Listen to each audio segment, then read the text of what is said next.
Hi, I'm Joyce Crawford. On March 1st, 1949, I was born Joyce Carol Burton to Victor and Vivian Burton. I joined an older brother, Howard, and we lived outside the little southern town of Hawthorne, Florida. We were always faithful in attending church, and most of our extended family attended the same little church we did. In fact, I remember the first Bible verse Granny B taught me in Sunday school when I was a 4-year-old. What time I am afraid I will trust in thee. Psalms 56:3. I am big-hearted, deeply emotional, trusting, and I fear rejection. I am disgustingly indecisive, a dreamer, endlessly artistic, and creative. I am interested in people. Where did they come from? How did they get here? What sacrifices did they have to make? I can be elusive and mysterious, which makes me feel invisible. I love to socialize, but I also need to find quiet time to recharge. I see God in everything, and I feel like Jesus is always with me, and I talk to him throughout the day. The train is a combination of several things. First, my love of God, my love and admiration for Daddy, my childhood fascination with trains, a friend's prayer request for her teenage granddaughter who is hospitalized with anorexia, and the response of my Facebook post. What do you think of when you hear a train's whistle in the distance? Both Daddy and his brother, Uncle John, were wounded in World War II. Daddy lost a leg and nearly his life to artillery shrapnel. Uncle John suffered from frostbite in the Herzog Forest and pleaded to the army doctors not to amputate his feet. So that was the beginning of the planning of the book.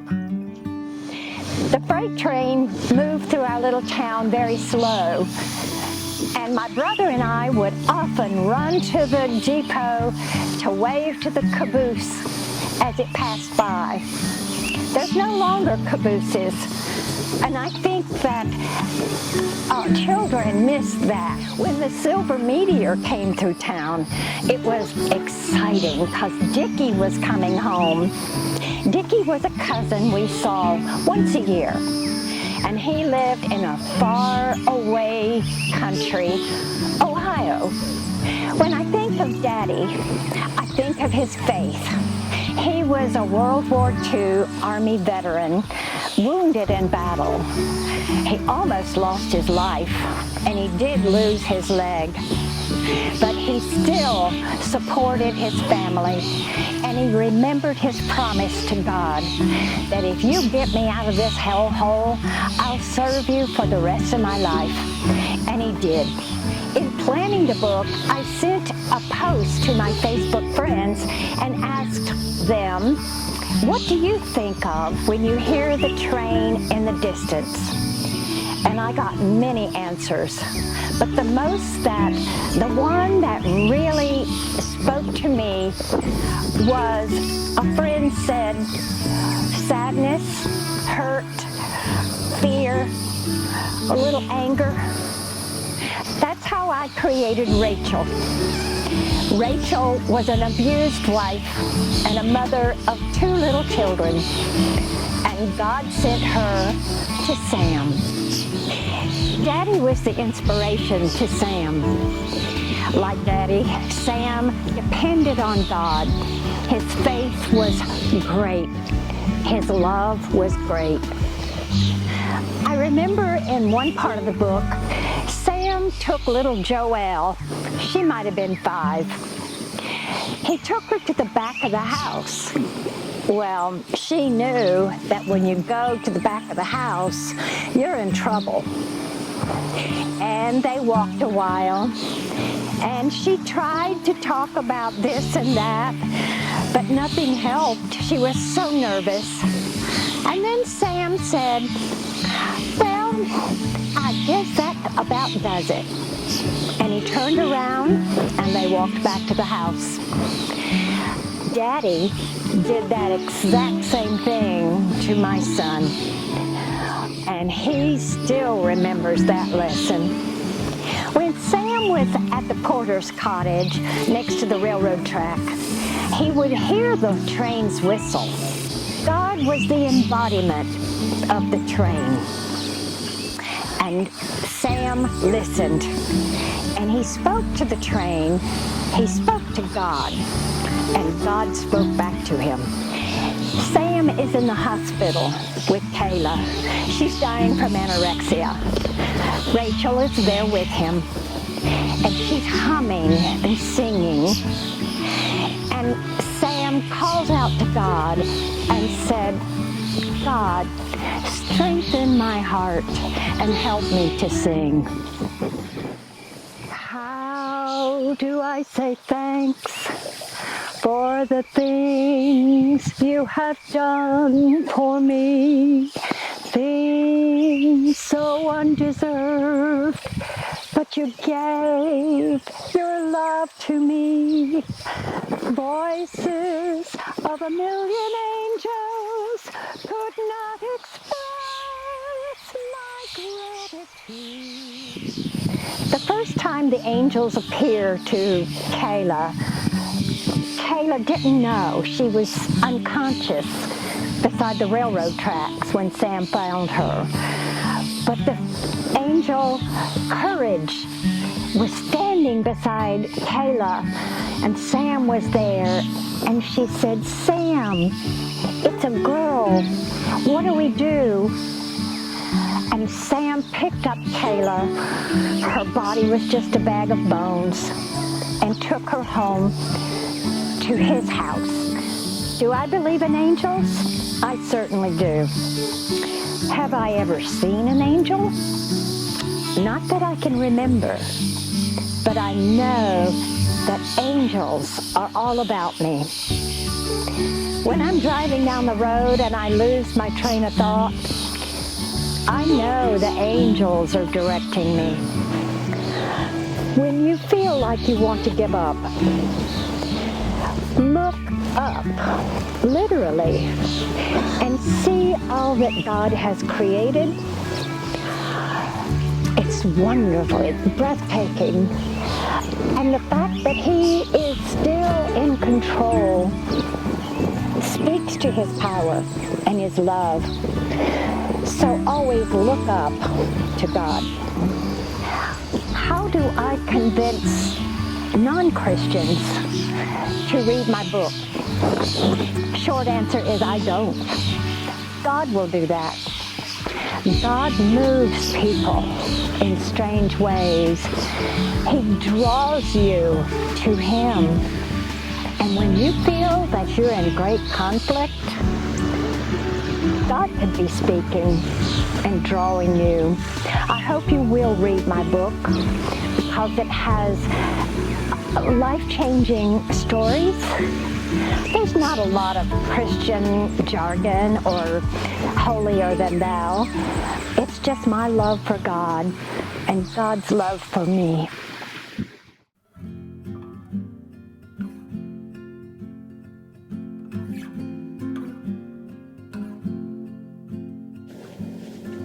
When I wrote The Warehouse, I drew from my little girl memories of my grandparents. I hope I have done them credit because they were wonderful pioneer men and women who lived their faith. Leo Bates and Fred Wilkins are Katie's great-great-grandpas. The story actually revolves around her.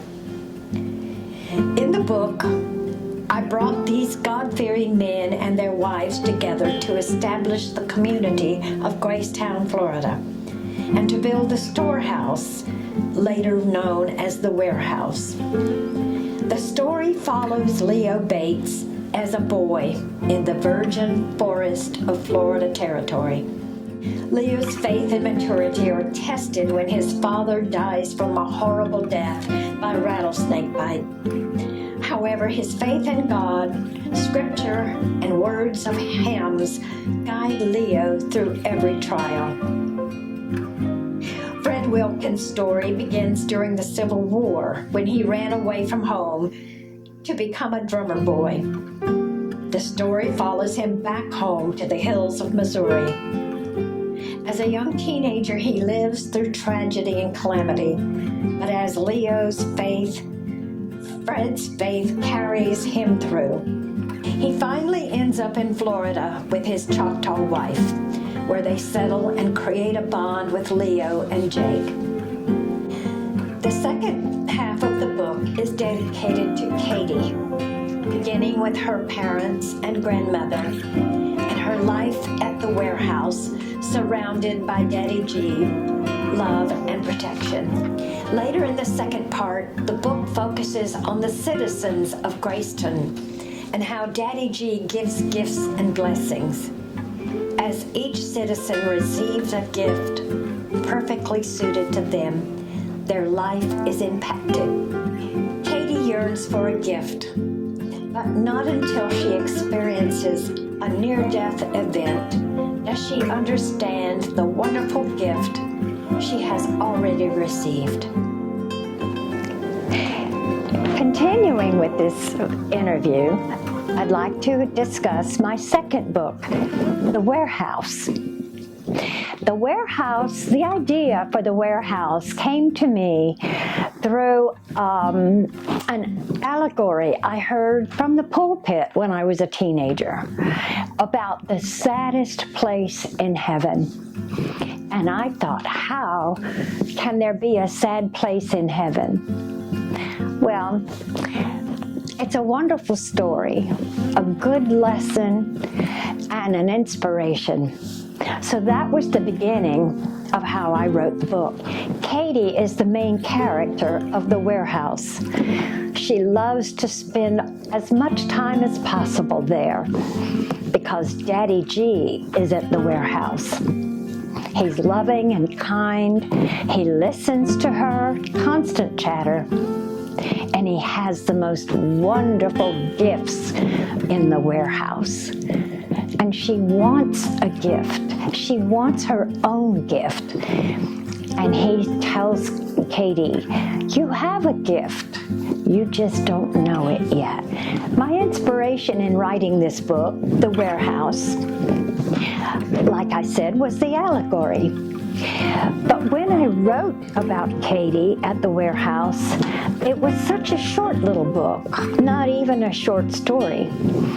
So I had to create Katie a heritage. And I drew from my own experiences. I love this book because of the people in it and the activities. All of the activities are personal.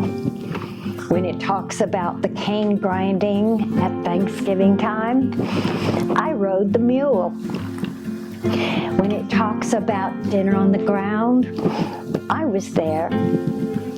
When it talks about one of the fathers being bitten by a huge rattlesnake, that actually happened to a great aunt of mine. So this is my story, my people, my book, but it is all to give God the glory. The overall theme and tone of the book is God's love. God's love and blessings, how he takes care of us. And there's so many blessings that we don't even know what they are. But God does, and he always has the perfect blessing for us. Leo Bates in the book is my maternal grandfather. When John got here, he found Leo, and they became best friends. They were Christian men. Their faith was strong, and they taught their faith and love of God to their children. Jake Kelly in the book was already in the territory of Florida. Florida was a wilderness. And he homesteaded, and then his home burned down. When he was searching for a new home site, he came upon Leo and Susan, and they had biscuits and coffee together. And they read the Word, they read Scripture, and they prayed, and they became good friends. Yes, of course, this book is relatable to anyone who reads it, because we all suffer through heartache and trouble and fear. It might not be the same for everyone, but we do have these same emotions. And when we strive for help, we look for God. How can my book challenge your spirituality? Throughout the book, I have inserted scripture that fits the story, or songs that also fits the story and the emotion. For example, when Leo buried his mother, it was in a pine forest, and came to mind Whispering Hope, because when you hear the wind blowing through the pine trees, I think that they're whispering and reaching their branches up to God, whispering hope. There are other scriptures that fit, that encourage, that help to heal your soul. So I hope that this will inspire you. Friends, I hope you'll purchase my books, The Train and The Warehouse, from Amazon or Barnes & Nobles. And I'd like to thank EC Publishing for making this video possible. This is Joyce Crawford, the author of The Train and The Warehouse. Thank you so much for watching this video, and God bless you all.